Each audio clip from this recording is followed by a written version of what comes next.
Miris pergoki suami chat mesra pria lain, wanita ini malah dianiaya.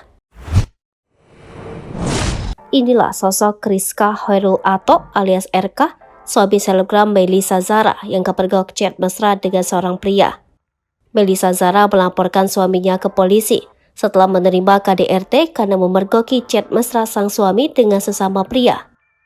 Pria selingkuhan suaminya itu bahkan disebut merupakan orang yang jadi saksi ketika mereka menikah. Sosok suami Melissa sontak jadi sorotan setelah terbongkarnya dugaan perselingkuhan ini. Setelah kabar perselingkuhan tersebar, RK langsung memprivate akun Instagramnya. RK sendiri dikenal sebagai pengusaha yang punya 3 lini bisnis. Di bidang kuliner, ia merupakan pemilik restoran Bumi Panji di Kediri. Kemudian, di bidang fashion, RK punya toko pakaian bernama Taslim Daily. Sementara di bidang kendaraan, pemilik usaha jual beli motor bekas bernama Zen Motor.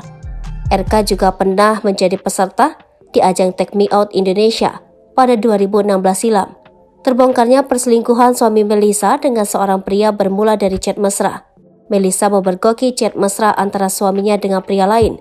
Menurut kuasa hukumnya Fitri Ernawati, awalnya Melissa menanyakan kepada sang suami, kenapa ada chat mesra dengan sesama lelaki. Melissa dijambak hingga tangannya dicengkram, bahkan kepalanya sampai terbentur ketika mencoba untuk melepaskan jambakan sang suami. Atas kejadian itu, selebgram Melissa Zara melaporkan suaminya ke polisi. Ia pun menjabarkan bukti kekerasan secara fisik dan mental. Rupanya, ini bukan pertama kali terjadi. Melissa pernah melabrak salah satu pria yang dichat mesra oleh RK. Meski tidak mengakui, pria itu meminta maaf kepada dirinya. Melissa ditambah kaget ketika suaminya ternyata juga dekat dengan orang terdekatnya. Disebutkan jika pria selingkuhan suami Melissa itu dulunya merupakan saksi pernikahan Melissa dan sang suami. Tak disangka, kini ia justru selingkuh dengan suami Melissa.